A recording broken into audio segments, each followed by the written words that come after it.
Oh, here we are. Yes, Mr. Garson. And this is what it looks like?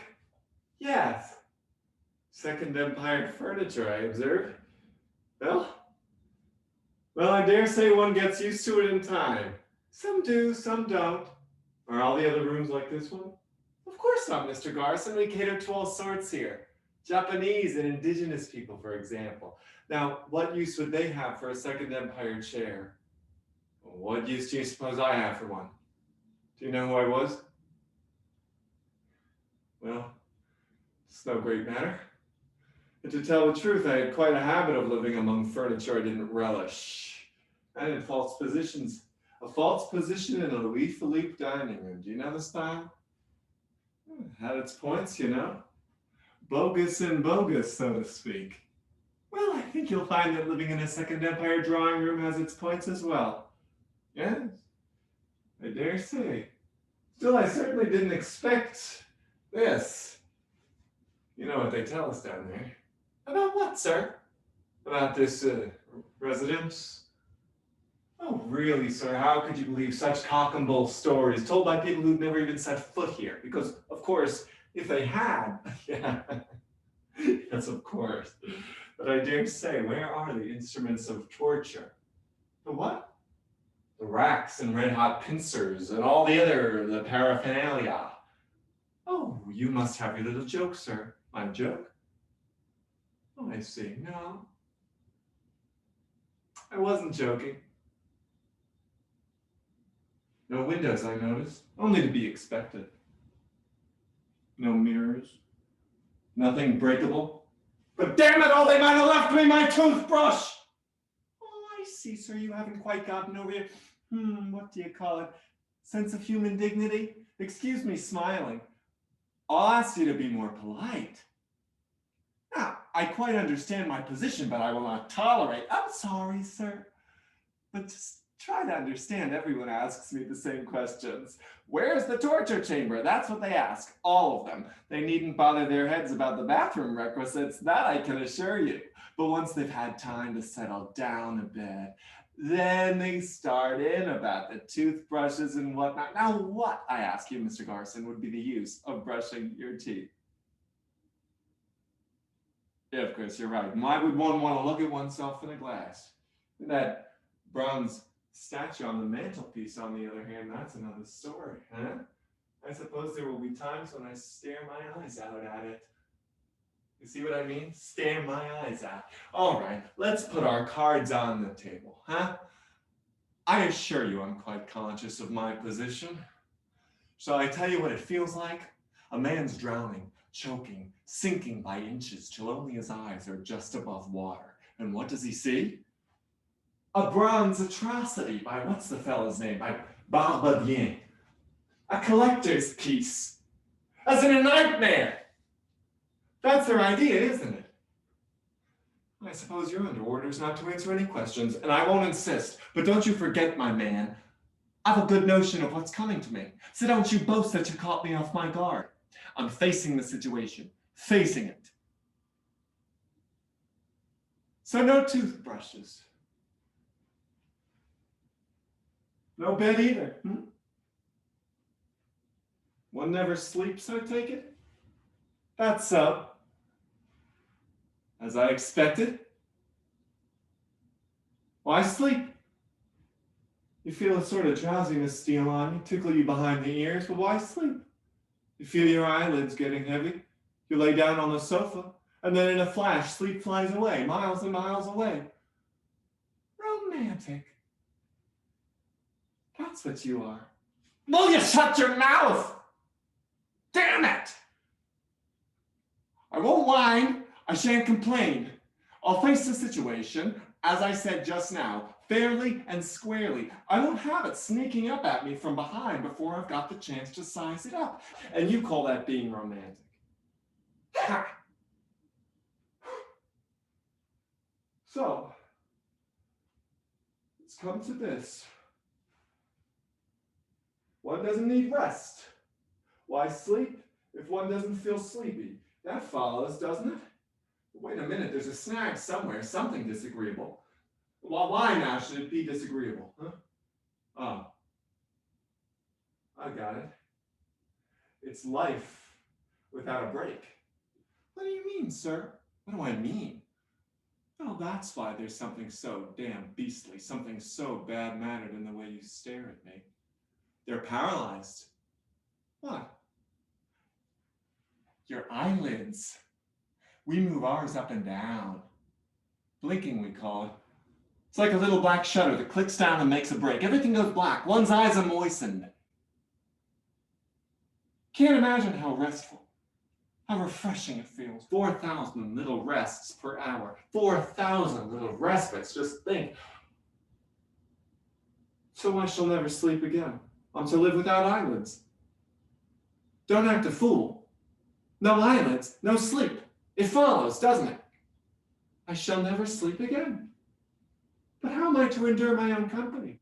Try to understand, I'm fond of teasing. With me, it's a second nature, and I'm used to teasing myself, plaguing myself, if you prefer. I don't tease nicely, but I can't go on doing that without a break. Down there, I had my nights. I slept. I always had good nights. By way of compensation, I suppose. And happy little dreams. There was a green field, just an ordinary field. I used to stroll in it. Is it daytime now? Well, can't you see, sir? All the lights are on. Oh, I get it. It's your daytime. And outside? Outside? Damn it, all you know what I mean! Beyond the wall! There's more rooms, passages, and stairs. And what lies beyond them? Nothing. Surely you have a day off sometime. Where do you go? My uncle's place. He's the head valet here. He has a room on the 3rd floor. I should have guessed as much. Where's the light switch? There isn't any. Can't one turn out the light? Well, I suppose management could cut the current, but I can't remember them having done so on this floor. We have all the electricity we want. So one is to live with one's eyes open all of the time. To live, did you say? Let's quibble over words. With one's eyes open. Forever. Always broad daylight in my eyes. And in my head. And that statue on the mantelpiece. If I drop it on the lamps, wouldn't they go out? Well, you can't move it. It's too heavy.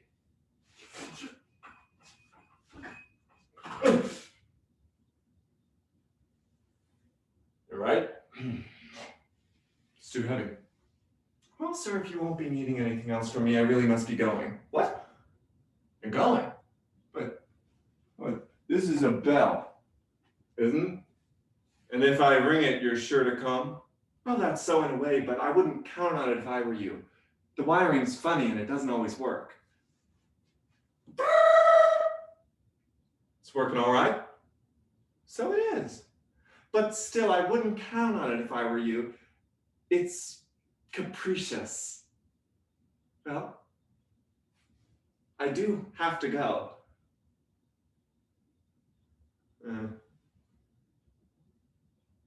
Yes? No, nothing. Wait. What's this? Well, can't you see, sir, it's an ordinary paper knife. Are there books here? No. Then what use does this have?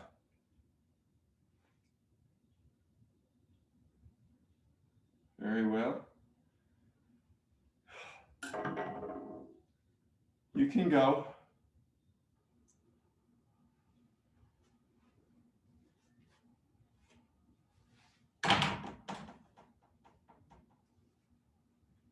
Oh.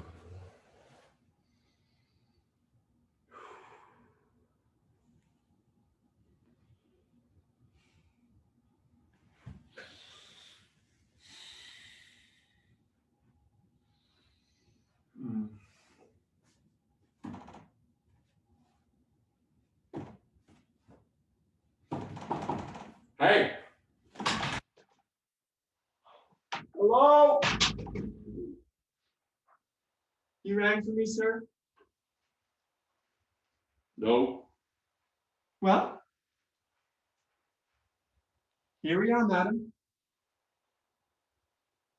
If you have any questions for me. Well, most of our guests have quite a lot to ask me, but I won't insist.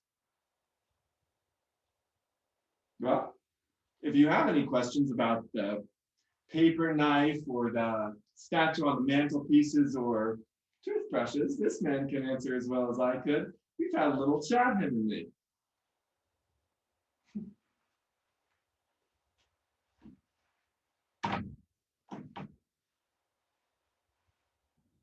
Where's Florence?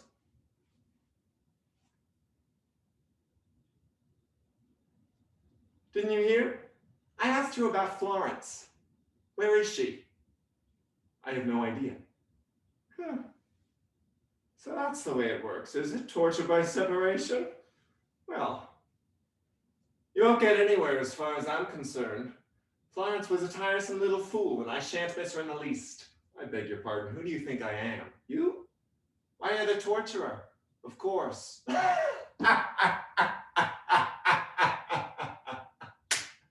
That's good. Too comic for words. I the torturer. So you took one look at me and you thought I was part of the staff? Torturer indeed. Now, of course, it's that silly little fellow's fault. He should have introduced us.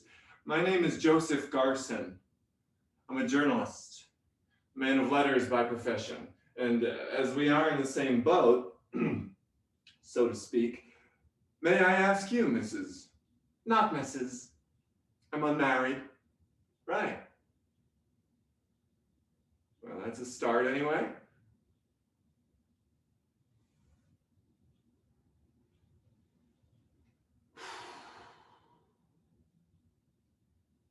Well, now that we've broken the ice, did you really think I looked like a torturer? And by the way, how does one recognize a torturer when one sees them? Evidently, you have ideas on the subject. They look frightened. Frightened? How utterly absurd. Of whom should they be frightened? Of their victims? You may laugh, but I know what I'm talking about.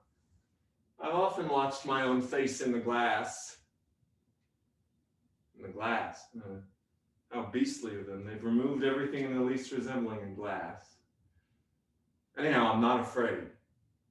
Not that I take my position lightly. I understand its gravity only too well, but I'm not frightened.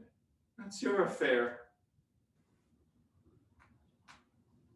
Must you stay here all the time? Or do you ever take a stroll outside now and then?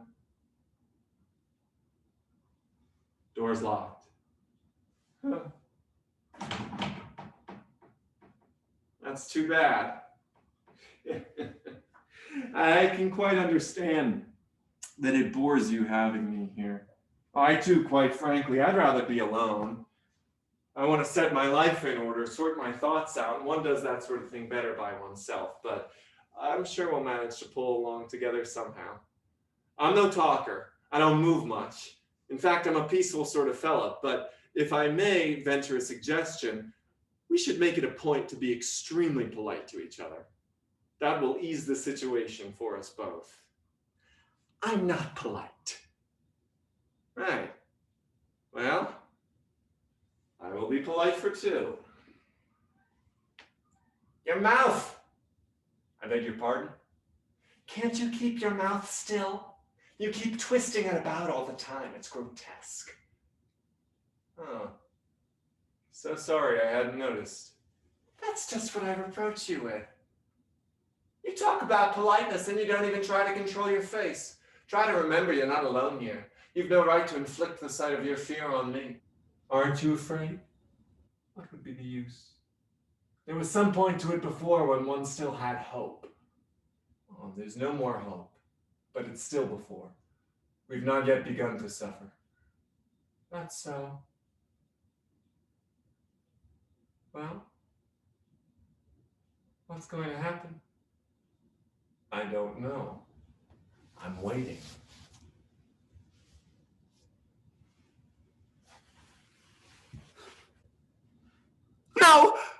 look up. I know what you're hiding with your hands. I know you've no face left. But I don't know you at all. I'm not the torturer, madam. I never thought you were. I thought someone was playing a rather nasty trick on me. Is anyone else coming? No, madam. So, we are to live here together, this gentleman, this lady, and myself? There's nothing to laugh about. It's the furniture. It's so hideous. It reminds me of New Year's Day. I used to spend it with my boring old aunt, Aunt Mary. Her house was full of horrors just like this. I suppose there's a sofa for each of us. Is that one mine? Well, you can't possibly expect me to sit in that one. It's vivid green. I'm in pale blue. Would you prefer mine? That claret-colored one, you mean? Oh, that's very sweet of you, really, but no, I don't think it would be so much better. Well, we've got to stick to what comes to us. No good in complaining, right? I'll stick to the green one. The only one which might do in a pinch would be that gentleman's over there. Did you hear, Mr. Garson? Oh, the sofa? Please, take it. So sorry. Thanks. Well, as we're to live together, I suppose we may as well introduce ourselves. My name is Rigault, Estelle Rigault, and I'm Inez Serrano. Very pleased to meet you. Joseph Garson. Will you be needing anything else from me, madam? No, you can go. I'll ring when I want you.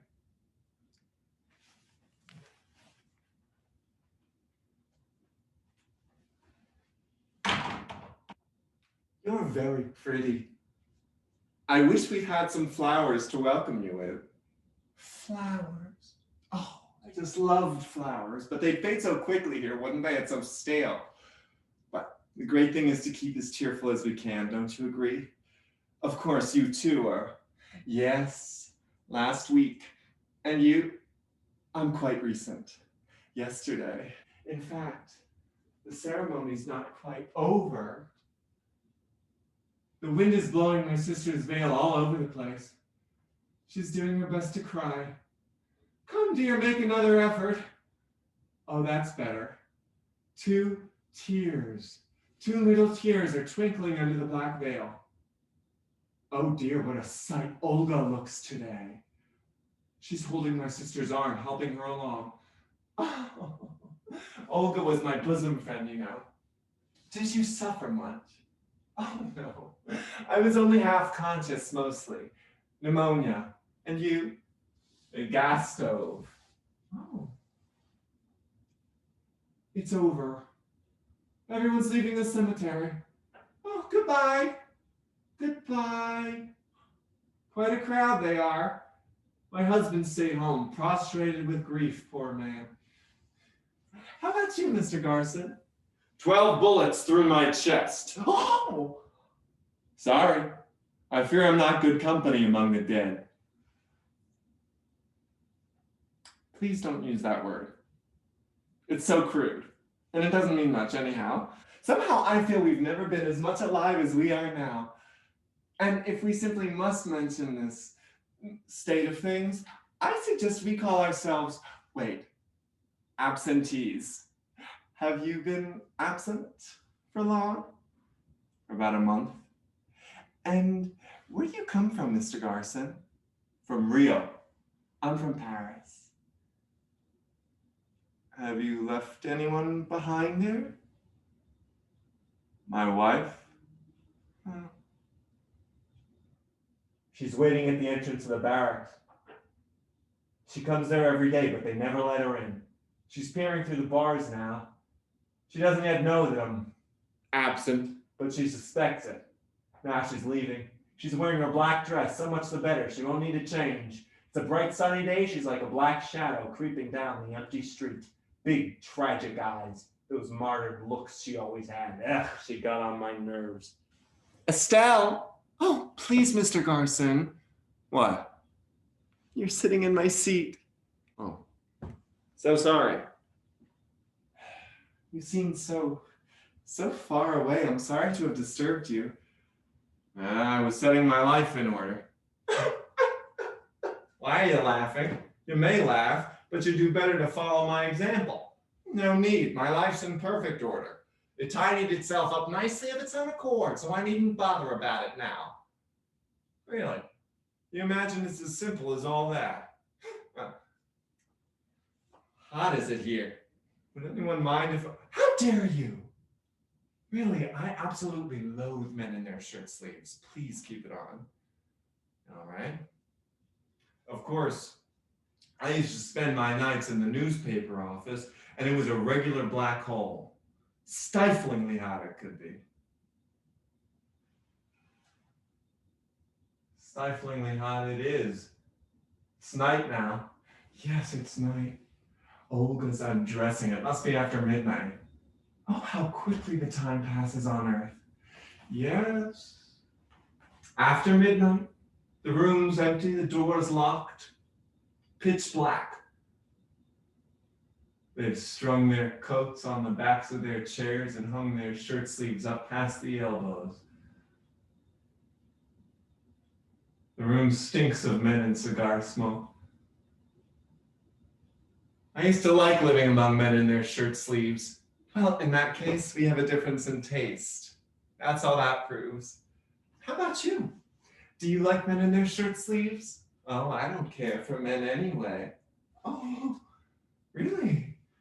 Well, I just can't imagine why they put us three together. It doesn't make any sense. What's that you said? Well, I'm looking at you two and thinking that we're to live together. It's so absurd. I was expecting to meet old friends or relatives. Yes, a charming old friend with a hole in the middle of his face. Yes, him too. Oh, he danced the tango so divinely, like a professional. But why? What can be the idea behind it? Why should we of all people be put together? Pure fluke, I should say. They lodge folks as they can in the order they come. Why are you laughing? Because you amuse me with your flukes, as if they've left any of this to chance, but I'm sure you've got to reassure yourself somehow. Well, I wonder if we haven't actually met at some time in our lives. Never. I shouldn't have forgotten you. Well, perhaps we have friends in common? I wonder if you know the Dubois Seymours. Not likely, but everyone went to their parties. What was their job? Oh, they didn't do anything, but they have a lovely house out in the country and hosts of people visit them. I didn't. I was a post office clerk. Oh, well, of course then, in that case. How about you, Mr. Garson? We've never met. I always lived in Rio. Oh, then I suppose you must be right. It's mere chance that's brought us together. Mere chance. Mere chance. So, do you think it's by chance that the room is furnished in the way it is? Mere chance that the sofa on the left is claret wine red and the one on the right is livid green? Well, just try to move them around. You'll see the difference quickly enough. Mere chance. How about that statue on the mantelpiece? Do you think it's there by accident? How about the he here? Do you think it's there by chance? I tell you, they've thought it all out, down to the last detail. They've left none of this to chance. This room has been all set for us. Oh, but it's so horrible. Everything in angles, so uncomfortable. I always loathed angles. Well, do you think I lived in a Second Empire drawing room? Oh, so it's all been fixed beforehand? Yes, and they've put us together deliberately. So it's not mere chance that you precisely are sitting across from me. But what can be the idea behind it? Ask another. I have no idea. I only know they're waiting. Oh, how horrible. I could never bear the idea of anyone expecting something from me. It always made me want to do exactly the opposite. Well, do it. Do it if you can. You don't even know what they're expecting. It's outrageous. So I suppose something's coming to me from you two. Something nasty, I presume. Oh, there are some faces that tell me everything at once. Yours don't convey anything. Oh, right, enough's enough. You've given us enough hints. You might as well come out with it. Why have they put us together? Well, I have no idea. None at all. I'm just as much in the dark as you are. Well, we've got to find out. If only each of us had the guts to tell. Tell what? Estelle, what have you done? I mean, why have they sent you here? Well, that's just it. I haven't a notion, not the slightest. In fact, I'm wondering if there hasn't been some sort of a ghastly mistake. Don't smile. Just think of the number of people who become absent every day. There must be thousands and thousands of them, probably sorted out by understrappers, you know what I mean, by stupid employees who don't know their jobs. So surely there must be mistakes made sometimes. Do stop smiling. And you, why don't you say anything? If they've made a mistake in my case, they may have done the same in yours. And yours too. And anyhow, isn't it better to think that we got here by mistake? Is that all you have to tell? Well, what else should I tell? I've nothing to hide. My parents died when I was a kid, and I had my young brother to bring up. He was very, very delicate and required all sorts of special attention, and we were very poor. So when an old friend of my people asked me to marry him, I said yes. He was very wealthy and quite nice, and he supported me and my brother, so really it was the right thing for me to do, don't you agree? My husband was old enough to be my father, but for 6 years we had a happy married life. Then, 2 years ago, I met the man I was fated to love. We knew at the moment we set eyes on each other. He asked me to run away with him, and I refused. And then I got pneumonia, and he finished me. That's the whole story. No doubt by certain standards I did wrong to sacrifice my youth to a man nearly 3 times my age. Do you think that could be called a sin? Of course not. And now you tell me, is it a crime for a man to stand by his principles? Of course not. No one could blame a man for doing that. Wait a bit. I ran a pacifist newspaper. Then war broke out. What was I to do? Everyone was watching me, wondering, will he dare? Well, I dared. I folded my arms, and they shot me. And I done wrong? Wrong. On the contrary, you're a hero. And how about your wife, Mr. Garson? Well, that's simple. I rescued her from the gutter. You see? You see? Yes, I see. Now look here. What good is this play acting? Trying to throw dust in each other's eyes. We're all tarred with the same brush. How dare you? We're in hell, my pets. They don't make mistakes. And people aren't damned for nothing. For heaven's sake, stop. Damned souls, all 3, in hell. I forbid you from using such disgusting words. Damned souls. That's you, my little plaster saint, and ditto to our friend, the noble pacifist. We've all had our hour of pleasure, haven't we? There have been people who burned their lives out for our sake, and we chuckled at it. And now we have to pay the reckoning. All right, enough's enough. Will you shut your mouth, for God's sake? Well. Now I know why they've put us together. I advise you to think twice before you say another word. Well, you'll see how simple it is. Childishly simple. Obviously, there are no physical torments, and yet we're in hell, and no one else is coming. We 3 are to live here together forever and ever. In short, there's someone missing. An official torturer. I'd noticed that. It's obvious what they're after. An economy of manpower, or devil power if you prefer. It's the same idea as in a cafeteria where customers serve themselves. What do you mean? Each of us is to act as torturer of the two others. No. I shall never be your torturer. I have no grudge against you, and I have no concern with you, none at all. So the solution's easy enough. Each of us will stay put in his or her corner, you here, I there, and take no notice of the others, like soldiers at our posts. Also, we mustn't speak, not a word. Shouldn't be difficult. I'm sure each of us have plenty of material for self-communings. I think I could stay alone with only my thoughts as company for 10,000 years. Have I got to keep silent too? Yes, and that way we'll work out our salvation. Looking in, never raising our heads. Agreed? Agreed. I agree. Then, goodbye.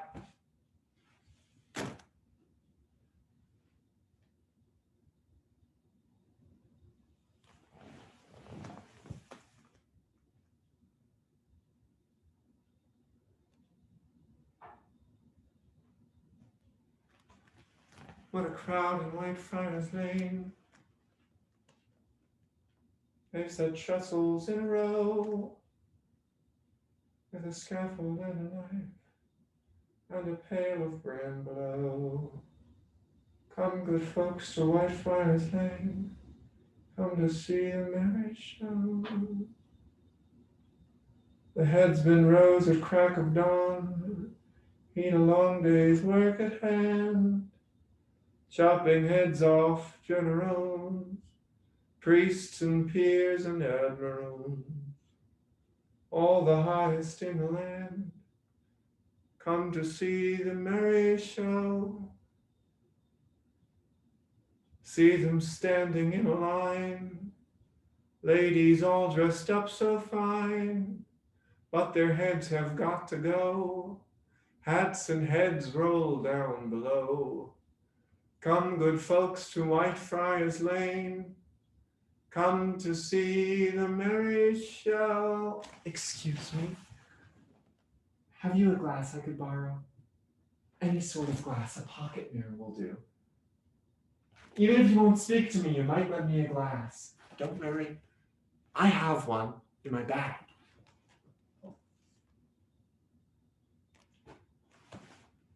It's gone.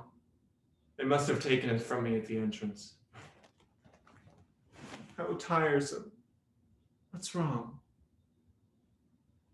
I feel so queer. Don't you ever get taken that way?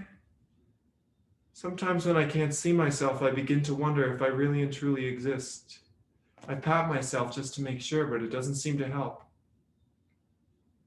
You're lucky. I'm always conscious of myself, painfully conscious. In my mind. In your mind? Yes. But everything that goes on in one's head is so vague, isn't it? It makes one want to sleep. There were 6 big mirrors in my room. I can see them now, but they can't see me. They reflect in the window, the carpet, the settee. How empty it is, a glass in which I'm absent.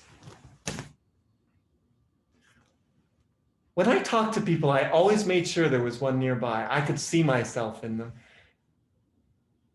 And they always kept me alert somehow, being able to see myself the way the others saw me. Oh, my lips. I'm just sure I put them on all crooked. Oh, I simply can't go on without a glass forever and ever. I simply can't.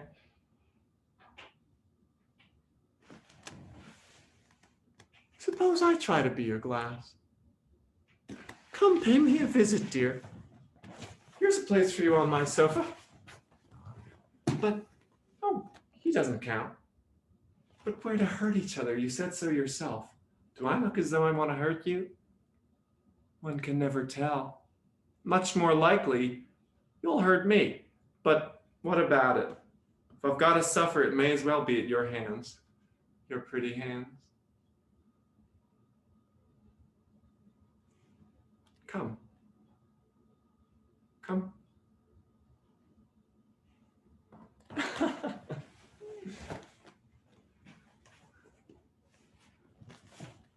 Now, look into my eyes. What do you see? I'm there. But I'm so tiny I can't see myself properly.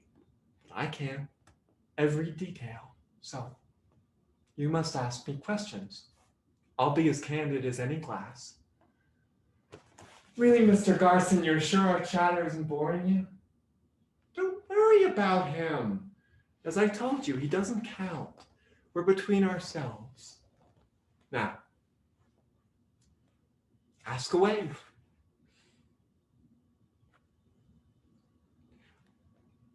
Are my lips all right? Show. No, they're a bit smudgy. I thought as much. Luckily, no one's seen me. I'll try again.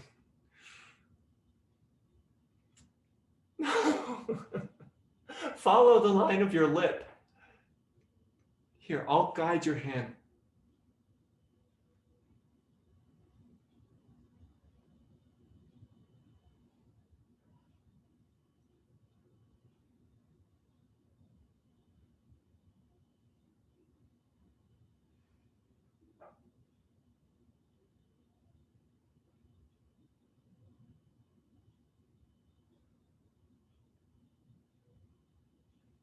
That's quite good. As good as when I came in? Far better. Crueler. Your mouth looks quite diabolical that way. And you say you like it? Oh, it's sickening not being able to see for myself. You're lovely, Estelle. But how can I rely upon your taste? Is it the same as my taste? God, it's enough to drive one crazy. I have your taste, dear, because I like you so much. Now, look at me. Head straight. Smile. That's better. Now, I'm not so ugly either. Am I not nicer than your glass? Well, I don't know. You scare me, rather. My reflection in the glass never did that, of course. I always knew it so well, like something I attained. I'm going to smile, and my smile is going to sink down into your pupils, and who knows what it will become. Well, why shouldn't you tame me? I want you to call me Inez. We must become great friends. Oh, I don't make friends with women very well. Not with postal clerks, you mean? Oh, hello. What's that nasty red spot on the bottom of your cheek? A pimple? A pimple? How simply horrible. Where? There. Do you know how they catch larks? With a mirror? I'm your lark-catching mirror, my dear. And you can't escape me. There isn't a pimple.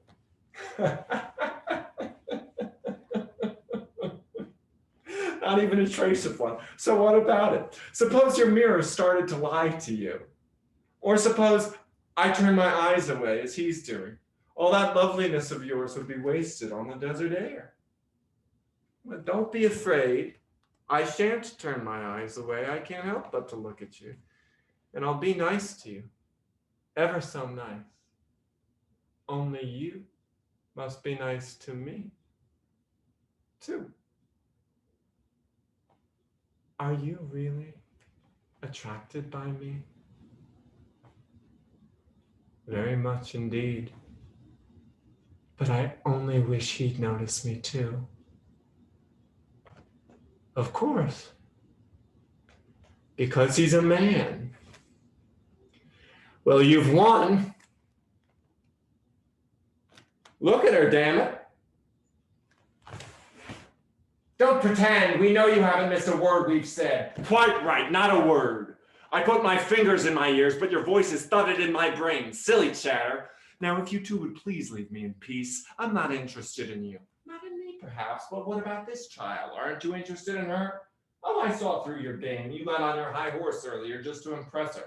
I asked you to leave me in peace. There's someone in the newspaper office talking about me, and I want to listen. And if it'll make you any happier, I've got no use for the child, as you call her. Thanks. I didn't mean it rudely. You cad. Oh, so that's that. You know, I begged you not to speak. But it was her fault. I didn't ask anything of her, and she came to me and offered me her glass. So you say, but all the time you were making up to him, trying every trick to catch his attention. Well, why shouldn't I? You're crazy!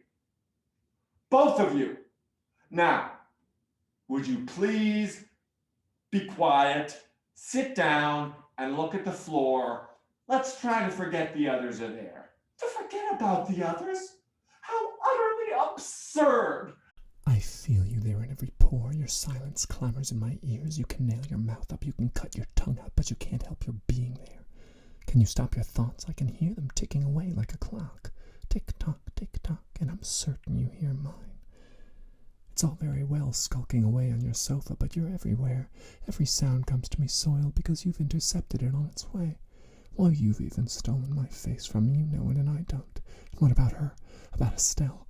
Do you think if she and I were alone, she would treat me as she does? No, I won't leave you in peace. That would suit your book too well. You just go on sitting there in a sort of trance like a yogi.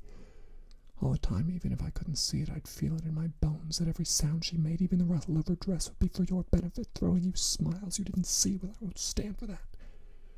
I prefer to choose my hell. I prefer to look you in the eyes and fight it out face to face.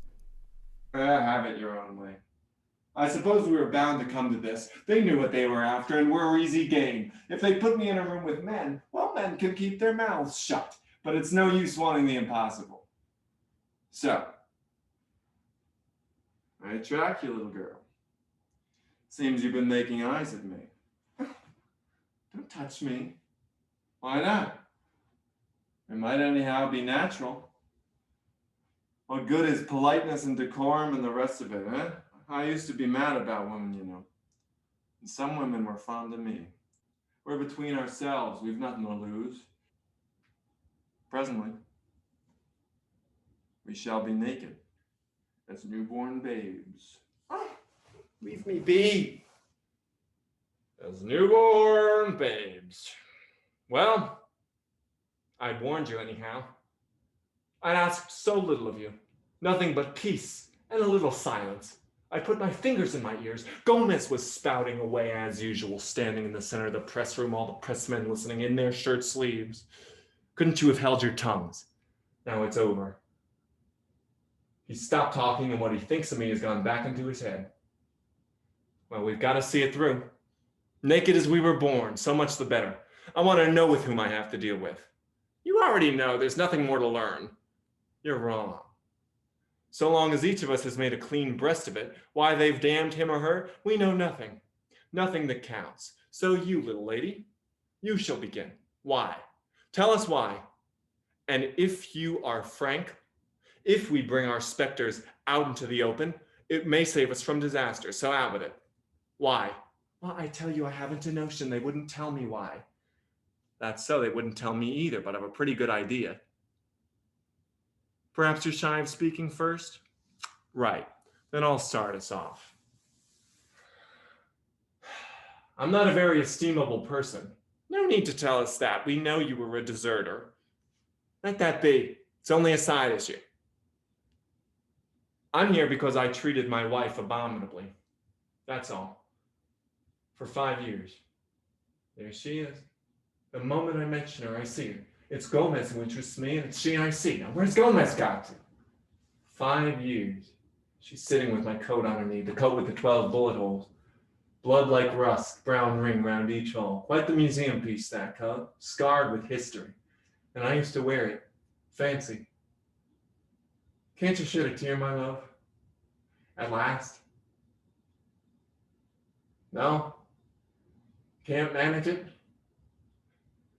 Night after night, I came home blind drunk, stinking of wine and women. She'd sat up for me, of course. but never uttered a tear, or never uttered a word of protest, never shed a tear. I picked her up out of the gutter, you understand.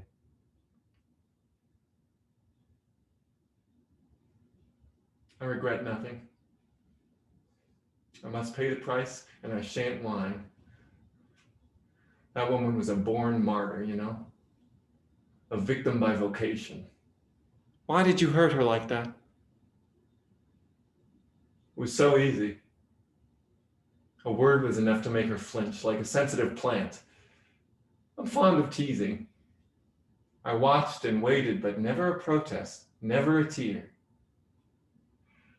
Now she's stroking the coat with her hand. She's got her eyes closed and she's feeling with her fingers for the bullet holes. What are you after? What do you expect? I tell you, I regret nothing. The truth is, she admired me too much. Does that mean anything to you? No. No one admired me. So much the better. So much the better for you. I suppose all this must strike you as very vague. Well, here's something you can get your teeth into. I brought a half-caste girl to stay with us. My wife slept upstairs. She must have heard everything. As the girl and I stayed in bed late, my wife served us our morning coffee. You brute. Yes. A brute, if you like, but a well-beloved brute. No, it's nothing. Only Gomez, and he's not talking about me. What were you saying? Oh, yes, brute. Certainly. Else why should I be here? Your turn. Well, I was what some people down there call a damned bitch. Damned already, so it's no surprise me being here.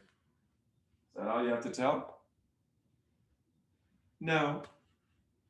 There was that affair with Florence. A dead man's tale with 3 corpses to it. First his, then hers and mine. So there's no one left. I've nothing to worry about. Only that room. I see it now and then. Empty. With the doors locked. Oh, wait. To let. It's to let. There's a notice on the door. That's too ridiculous. 3 corpses, you said? Yes. 1 man, 2 women. Yes. Did he kill himself? He? No. He hadn't the guts for that. Though he'd every reason to. We'd led him a dog's life. I was living with them. He was my cousin. Was Florence fair? Fair? You know, I don't regret anything, but still, I'm not so very keen on telling you the story. That's all right. So you got sick of him. Quite gradually. All sorts of little things he did got on my nerves. For instance, he made a sort of sound when he was drinking, a sort of gurgle. Trifles like that. He was rather pathetic, really. Vulnerable. Why are you smiling? Because I, anyhow, am not vulnerable. Don't be too sure. I crawled inside her skin, and she saw the world through my eyes. By the time she left him, I had her on my hands. We shared a bed-setting room on the other end of town. And then the tram did its job. I used to remind her every day, yes, my pet, we killed him between us. I'm rather cruel, really. So am I. No, you're not cruel. It's something different. What? I'll tell you later. When I say I'm cruel, I mean I can't get on without making other people suffer. Like a live coal in others' hearts. When I'm alone, I flicker out. For years, I burned away at her heart till there was nothing but a cinder. Then one night, she got out of bed and turned on the gas while I was asleep. Then she got back into bed. So now you know. Well, well. Yes? What's in your mind? Nothing. Only that it's not a very pretty story. Obviously. But what matter? As you say, what matter? Your turn. I tell you, I haven't a notion. I rack my brain, but it's no use. Right. Then we'll give you a hand.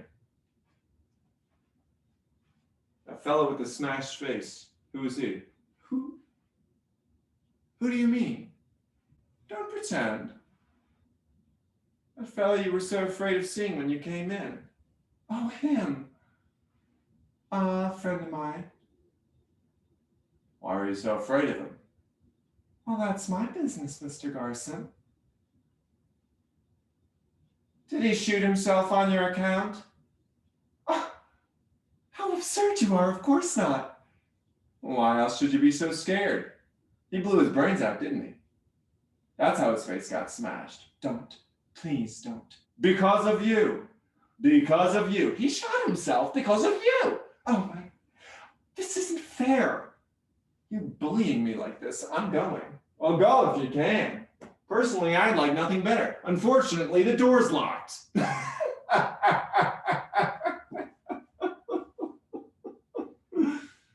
You're hateful. Both of you. Hateful? Yes, that's the word. Now, that fellow who shot himself on your account. You were his mistress, eh? Of course she was. And he wanted her all to himself. He was dancing the tango like a professional, but he was poor as a church mouse. That's right, isn't it? Ah. He was poor, or wasn't he? Give a straight answer. Yes, he was poor. And then she had her reputation to think of. One day he came and implored her to run away with him, and she laughed in his face. Ah, that's it. You laughed at him, and so he killed himself. Did you used to look at Florence in that way? Yes. You've got it all wrong, you two. He wanted me to have a baby. So there. And you didn't want one? I certainly didn't. But the baby came. Worse luck. I went away to Switzerland for 5 months. No one suspected anything. It was a girl. Roger was there when she was born. It pleased him to no end having a daughter. Well, it didn't please me. And then? There was a balcony overlooking the lake. I brought a big stone. Roger could see what I was up to. He kept on shouting, Estelle, for God's sake, don't. I hated him then. He was leaning over the balcony and he saw the rings spreading on the water. Yes, and then? That's it. I went back to Paris and he did as he wished. You mean he blew his brains out? It was so absurd of him, really. No one suspected anything. My husband didn't suspect anything. I hate you! I hate you! Nothing doing. Tears don't flow in this place. I'm a coward! A coward! Poor darling. Well, the hearing's over, all right? No need to look like a hanging judge. A hanging judge? I'd give a lot to be able to see myself in a glass. How hot is it? Sorry. Oh, don't bother. You can stay in your shirt sleeves as things are. Oh, yeah, very well. You mustn't be angry with me, Estelle. I'm not angry with you. How about me? Are you angry with me? Yes. Well, Garson, now you have us in the nude, all right? Do you understand things any better for it? I wonder. Yes. Perhaps a trifle. And now, suppose we try to help each other. I don't need help, as Inez. They've laid their snare damned cunningly. if you make the slightest movement, if you raise your hand to fan yourself, Estelle and I feel a little tug. We've been linked together inextricably. So you can take your choice. Hello? Hello? They've let it. The windows are wide open. There's a man sitting on my bed. On my bed, if you please. Step in. Step in. Make yourself at home, you brute. Oh, there's a woman with him. She's going up to him, putting her hand on his shoulder. He's going to kiss her. Why don't they turn the lights on? It's getting so dark I can barely see. Oh. I can't see or hear a thing. Is he going to make love to her on my bed? Blacked out.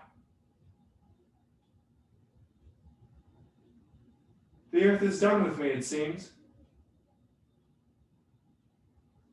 I feel so empty. Desiccated. Really dead at last. All of me is here in this room.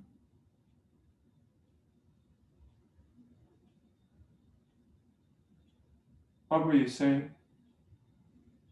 Something about helping me, wasn't it? Yes. Helping me to do what?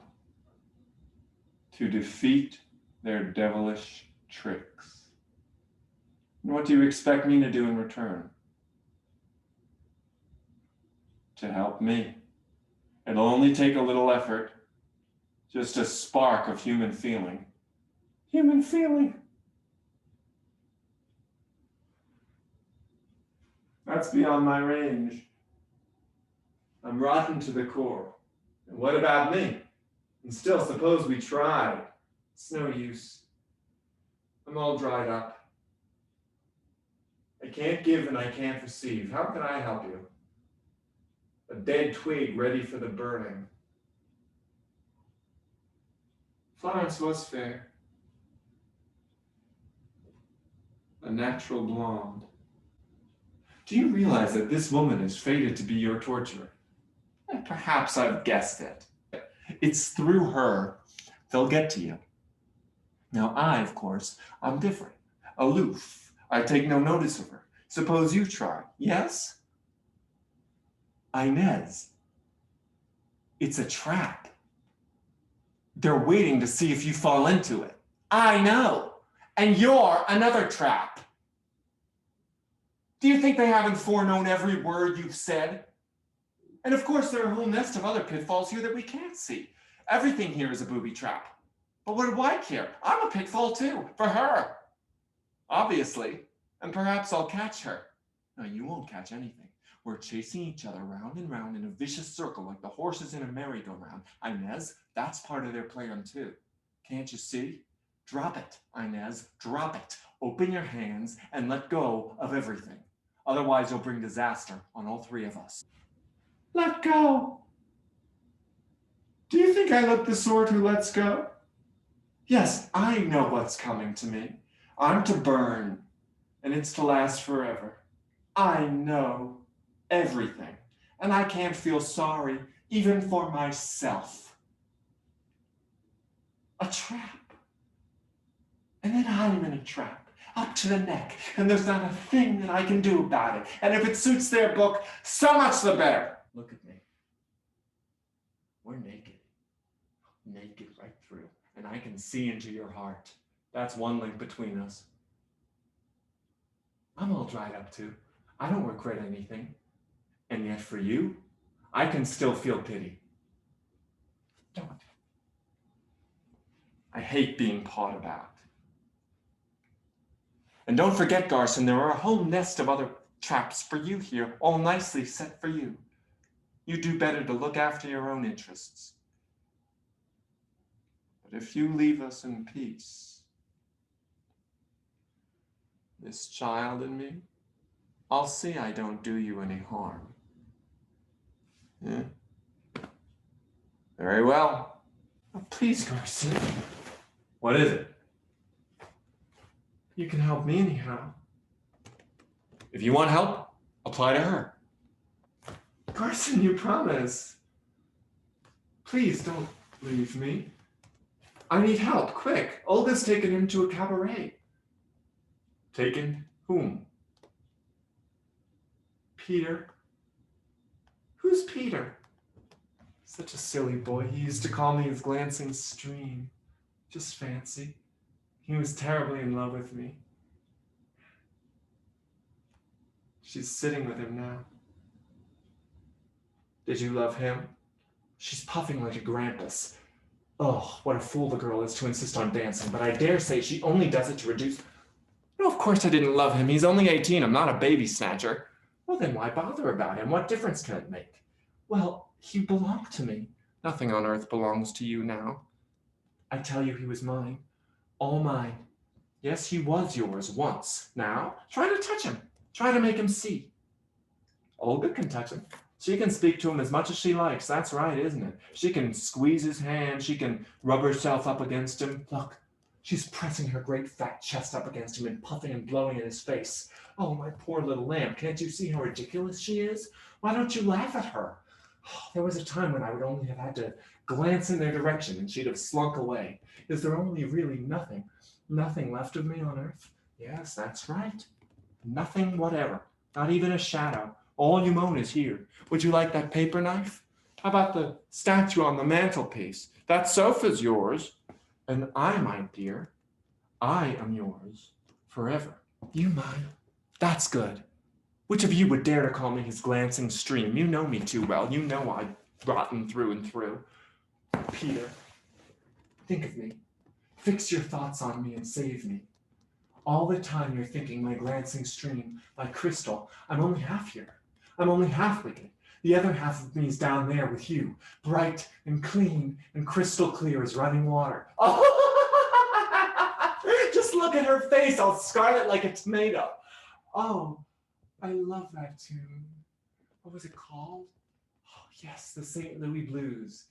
All right, dance away, dance away. Oh, Garson, I wish you could see them. You die of laughing. But she'll never know that I see her. Yes, I see you, Olga, with your hair all anyhow, and you do look a dope, my dear. Now she's treading on his toes. It's a scream. 1, 2, 1, 2. Keep time, my dear. 1, 2. Hurry up, quicker, quick, quick. He's dragging her along, bounding around and round. Oh, he always said I was so light. He loved to dance with me. Oh, I see you, Olga, I see you. Oh, but she doesn't care. She's dancing through my gaze. What? What's that she said? Our poor dear friend Estelle? Oh, no, humbug now. You didn't even shed a tear at the funeral. Don't, how dare she discuss me with Peter? She has the nerve to bring me up do keep time, Olga. She never could talk and dance at once, but. No, please don't tell. Please don't tell him that. Please don't tell him that. No, you can keep him. Do anything you like with him. Just please don't tell him about that. That! Oh, Garson, isn't it foul? She's told him everything. About Peter.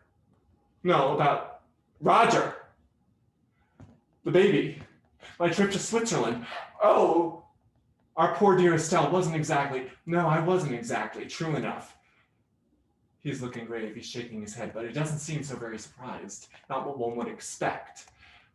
Oh, all right, keep him then. I won't haggle with you over his long eyelashes, his pretty girlish face. They're yours for the asking. His crystal, girl. Well, now the crystal's shattered. Do keep time though, Olga. Do keep time. 1, 2. 1, 2, 1, 2, 1, 2. Oh, I'd just love to go back down there and dance with him again. Just one more time. Oh, the music is fading. They're turning the lights down as they do for a tango.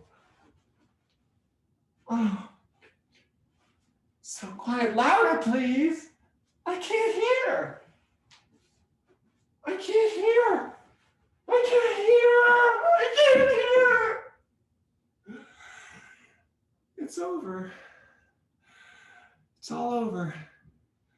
The earth has left me. Don't turn away from me. Take me in your arms.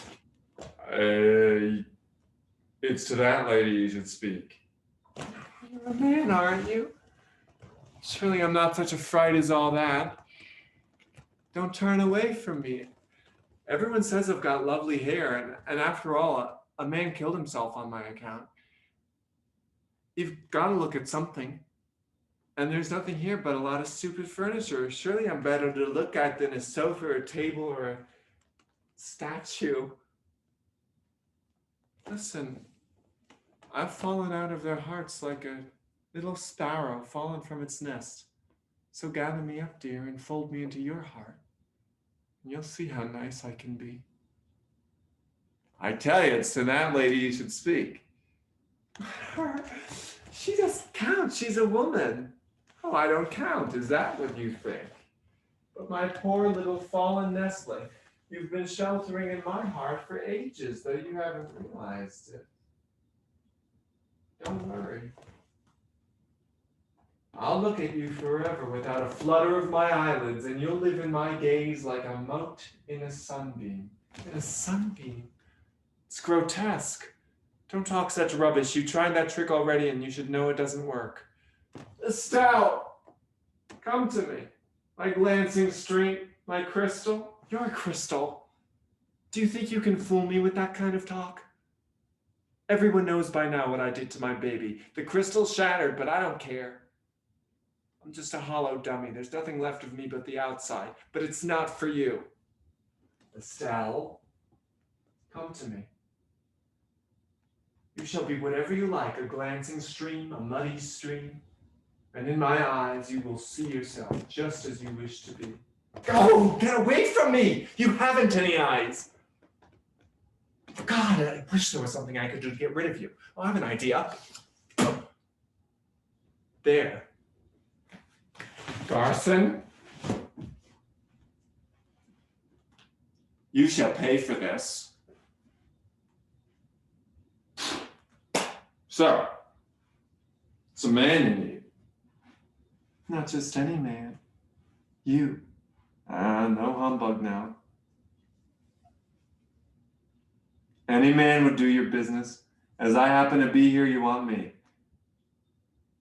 Mind, I'm not really your sort at all. I'm not a young nincompoop and I don't dance the tango. I'll take you as you are.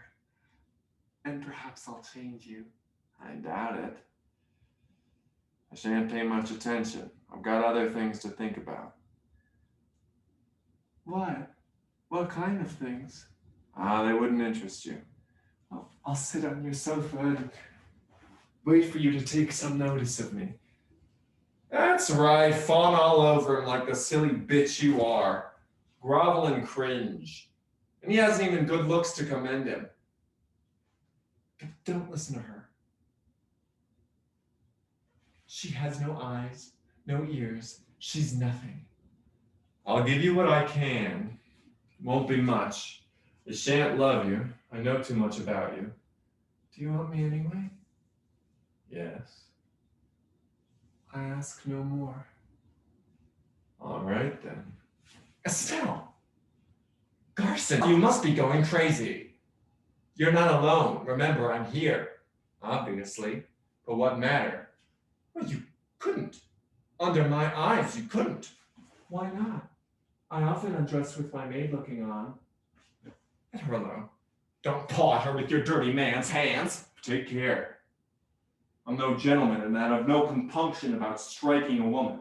Well, I'm only asking you to keep your promise. You gave me your word. Why should I? Considering you were the first to break our agreement. Very well. Have it your own way. Make love and get it over. I'm outpowered. It's 1 against 2. But don't forget I'm here. Watching. I shan't take my eyes off of you. Garson, when you're kissing her, you'll feel them boring into you. Yes, make love and get it over. We're in hell.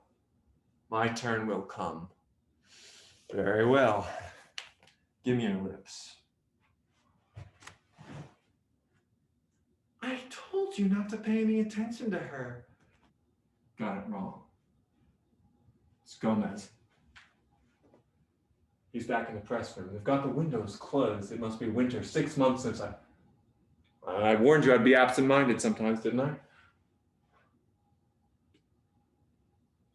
Oh, how strange. They're shivering and they've kept their coats on. How strange that they should be feeling cold while I'm feeling so hot. Huh? Yeah, this time he's talking about me. Will this last long? You might at least tell me what he's saying. It's nothing. Nothing worth repeating. He's a swine, that's all. A goddamn bloody swine. All right, come on. Let's come back to ourselves. Are you going to love me? I wonder now. Will you trust me?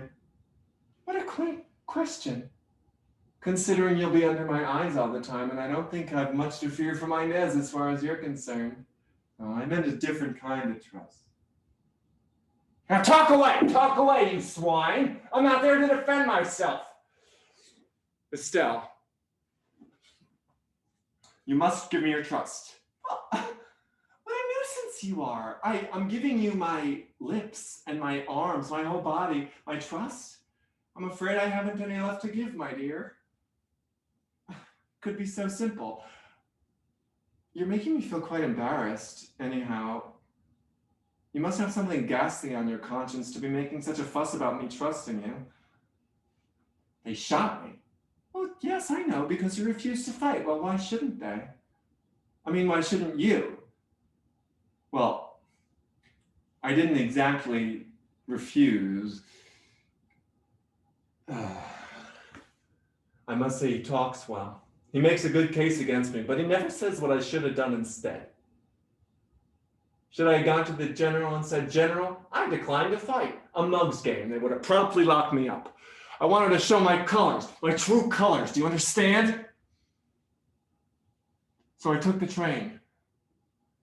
They caught me at the frontier. Where were you going? To Mexico. I meant to start a pacifist newspaper there. Well, Estelle, why don't you say anything? Well, what could I say? I mean, you acted quite rightly as you didn't want to fight. How am I supposed to know what you want me to answer? Can't you guess?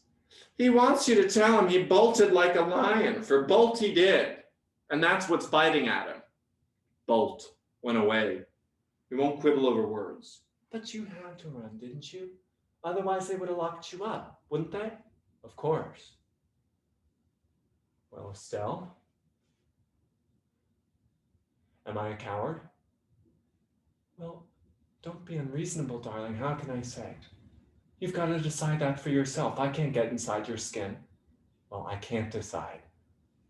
Anyhow, you must remember, you must have some reasons for acting as you did. I did. But what were the real reasons? You have a twisted mind. That's your trouble. I had it all sorted out. I wanted to make a stand. But was that my real motive? Exactly. That's the question. Was that your real motive? No doubt you fought it out with yourself. You had good reasons for acting as you did. You weighed the pros and cons. But all the fear and the shame and the dirty little instincts one keeps dark, they're motives too. So carry on, Garson, and try to be honest with yourself for once. Do I need you to tell me that? Day in and day out, I paced myself from the window to the door, from the door to the window. I pried into my heart. I sleuthed myself like a detective. By the end of it, I felt like I'd given my whole life to introspection, but I always came back to the one thing certain, that I had acted as I did, that I had taken the train to Mexico. But why? Why? Finally, I thought my death will settle it. If I face death courageously, it'll prove I'm no coward. And how did you face death? Miserably, rottenly. It was only a physical lapse. It might have happened to anyone. I'm not ashamed of it. But only now, everything's left in suspense. Estelle, look at me. Look at me. I want to feel someone looking at me while they're talking about me on Earth. And you, Estelle, I wonder if you like cowards. If only you knew how little I care. A hero, a coward, it's all the same, providing he kisses well. They're slumped down into their chairs, sucking on their cigars. Bored they look. Garson's a coward, that's what they're thinking. But only vaguely, dreamily. They've got to think of something. That chap Garson's a coward, that's what they've decided. In 6 months, they'll be saying as cowardly as that skunk Garson.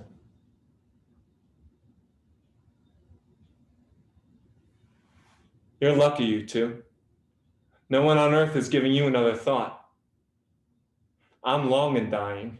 Well, what about your wife, Garson? She? Didn't I tell you she's dead? Dead? Yeah, she died 6 months ago. Of grief? What else should she die of? So you see, everything's for the best. My wife's dead, the war's over, and my place in history's been carved out. Darling, darling, look at me. Please look. Touch me. Oh, no. Why bother about them? They'll die one by one. Forget them. There's only me now. Yeah, but they won't forget me, not they. They'll die, but others will carry on the legacy in their place. God, I've left my fate in their hands. You're thinking too much, that's your trouble. There's nothing else to do here.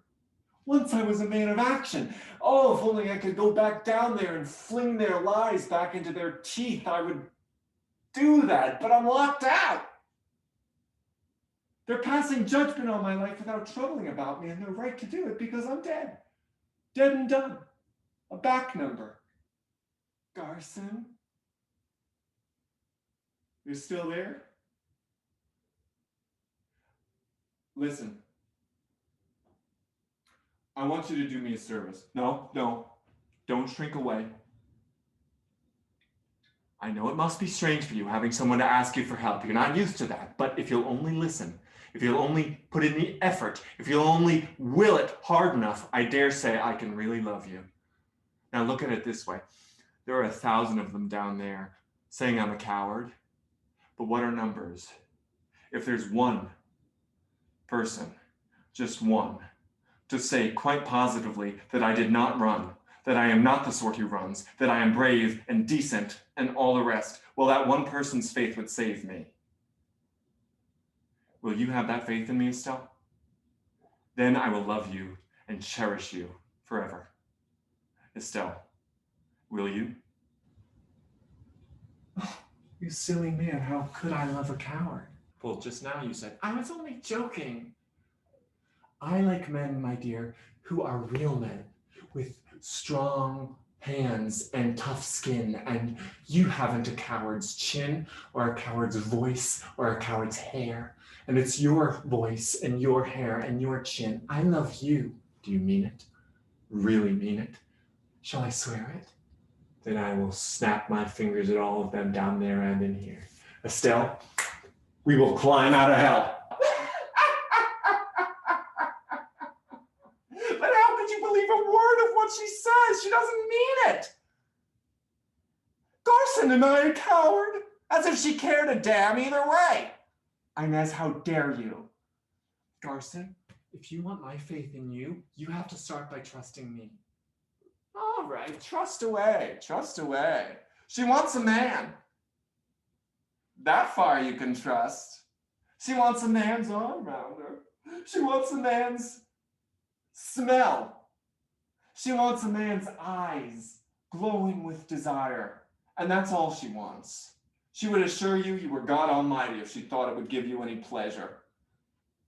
Is that true? Answer me, Estelle. Is that true? What do you expect me to say? Do you know how maddening it is having to answer questions one can't make heads or tails of? Well, I would love you the same, even if you were a coward. Isn't that enough? You disgust me. Both of you. Where are you going? I'm leaving. What? You won't get far. The door's locked. I'll make them open it. Please, please, don't worry, my pet. The bell doesn't work. Open up. No. I'm through with you both. You're even more foul than she. I won't let myself get bogged down in your eyes. You're soft and slimy. Blah! Like an octopus. Like a quagmire. Please, please, I beg you. I won't speak again. I beg you not to leave me. I promise not to bother you. Just please don't leave me. I daren't be left alone with Inez now that she's shown her claws. Look after yourself. I never asked you to come here. Oh, you really are mean. You really are a coward. Oh, you see, my little fallen sparrow. We had a tiff on his account. You spit in my face. But now he's going, and so much the better. We two women will have the place to ourselves. You won't get anything out of this. If that door opens, I'm leaving too. Where will you go? I don't care where. As far away from you as I can. Open, open, open.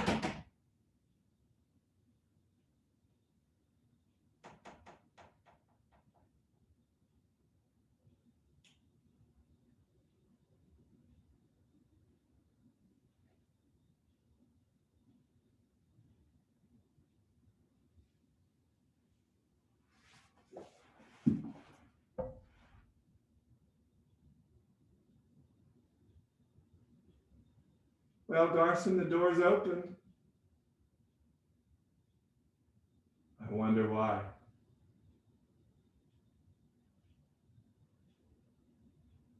What are you waiting for? Hurry up and go.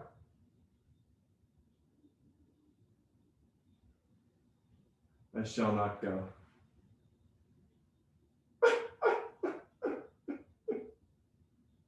But what a situation.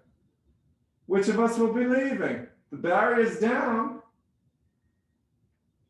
Look at us. We're inseparables. Inseparables. Garson, lend me a hand, quick.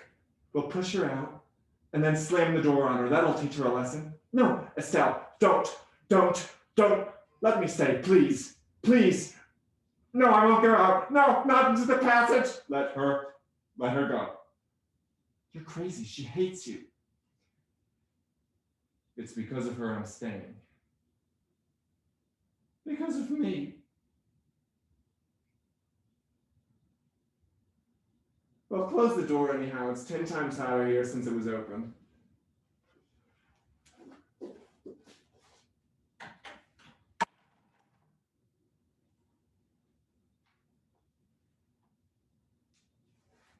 Because of me, you said.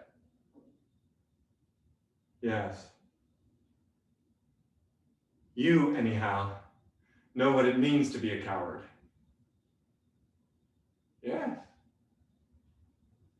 I know. And you know what wickedness is, and fear and shame. You peered into your heart, and what you saw there made you faint with horror. And then, next day, you didn't know how to interpret the horror you had glimpsed the day before.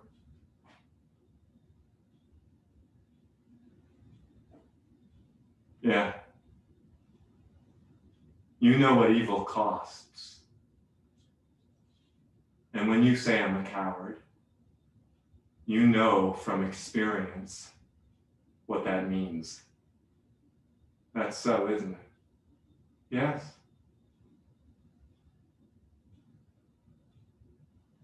Then it's you whom I must convince. You're of my kind.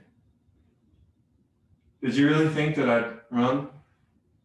Leaving you here gloating over my defeat? With all those thoughts about me running through your head? Do you really wish to convince me? For now it's the one and only thing I wish. I can't hear them anymore, you know? Probably means they're through with me once and all. Nothing's left of me on earth, not even the name of coward. Inez were alone. Only you two are left to give a thought to me. She doesn't count. It's you who hate me. You who matter. If you have faith in me, I'm saved. No. It won't be easy. I'm a hard-hearted woman, look at me. We have all the time we need. That's true, we have lots of time. All time. Listen, every man has an aim in life, a leading motive. That's so, isn't it? I didn't give a damn for wealth or for love. I staked everything on being a real man, a tough, as they say. I put it all on the same horse. Now you tell me, can one possibly be called a coward when one has deliberately courted danger at every turn? And can one's life possibly be judged on a single action? Why not? For 30 years, you dreamt you were a hero, and so you condoned 1,000 petty lapses, because a hero, of course, can do no wrong. And then one day you came up against it, the red light of real danger, and you took the train to Mexico. I dreamt, he said. It was no dream. When I chose the hardest path, I made that choice deliberately. A man is what he wills himself to be. Prove it. Prove it was no dream. You are what you do. It's the stuff one does and nothing else that says who you are. I died too soon. I didn't have time to do my deeds. One always dies too soon or too late. And yet it's at that very moment that one's whole life is complete, with a line drawn neatly under it, all ready for the summing up. You are your life and nothing else. What a poisonous woman you are. With an answer for everything. Well, then take heart. I shouldn't be so hard to convince. Pull yourself together, man. Rank up some arguments.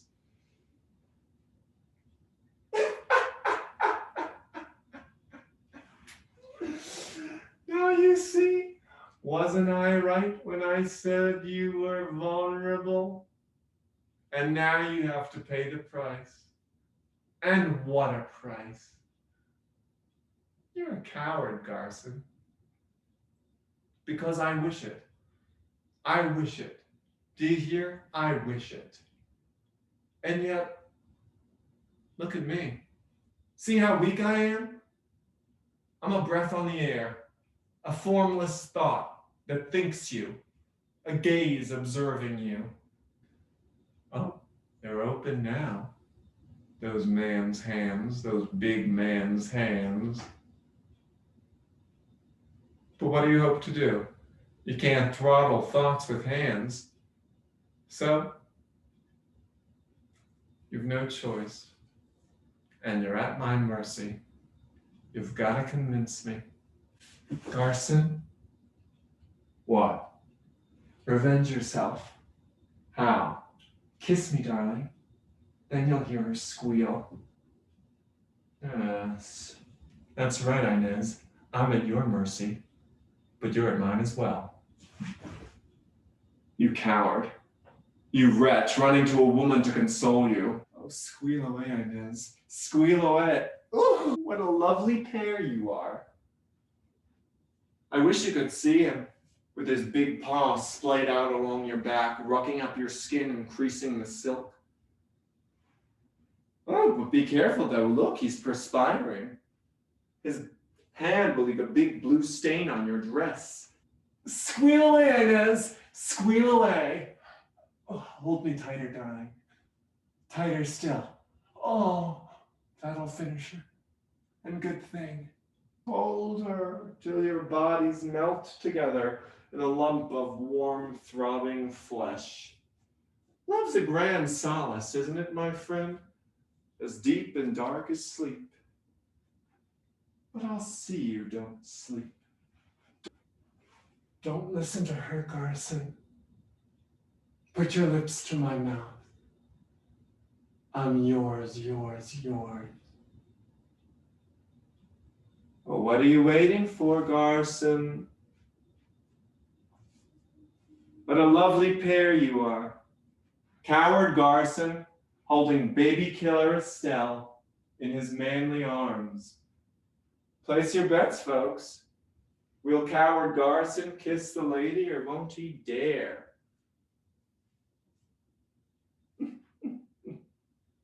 I'm watching you, Garson.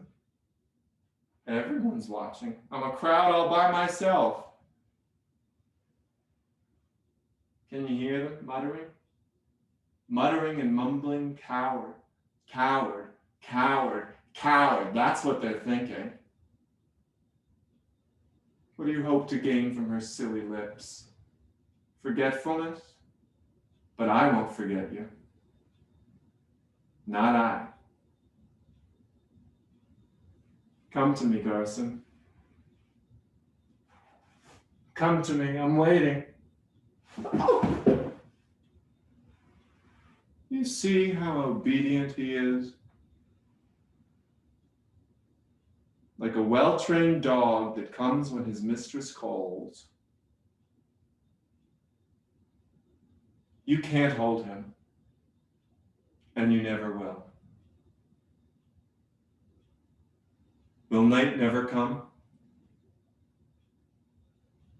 Never.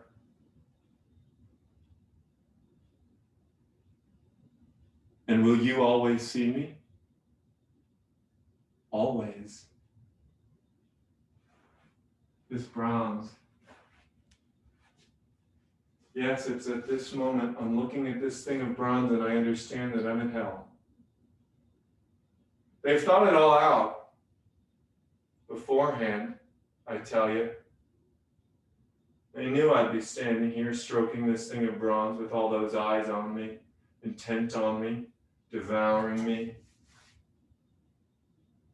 What, only 2 of you? I thought there were more, many more.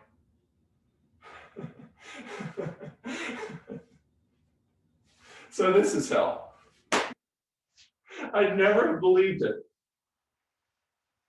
Remember all those stories they told us about torture chambers and burning marl and fire and brimstone?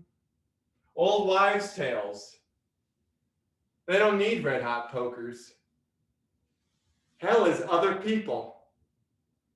Darling, please. Oh, let me be. She's between us.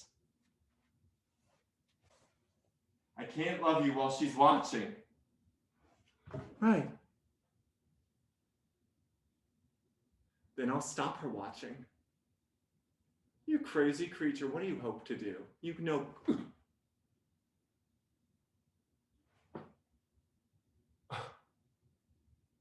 You know quite well I'm dead.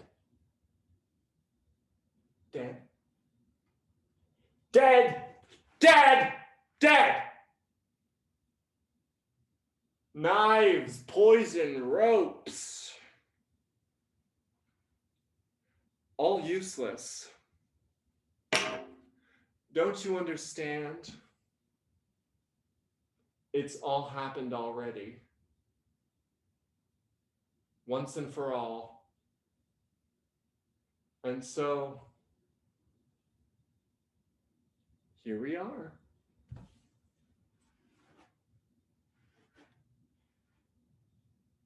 Forever.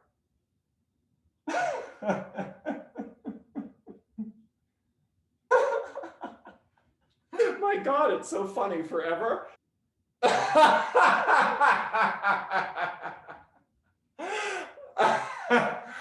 Forever and ever and ever.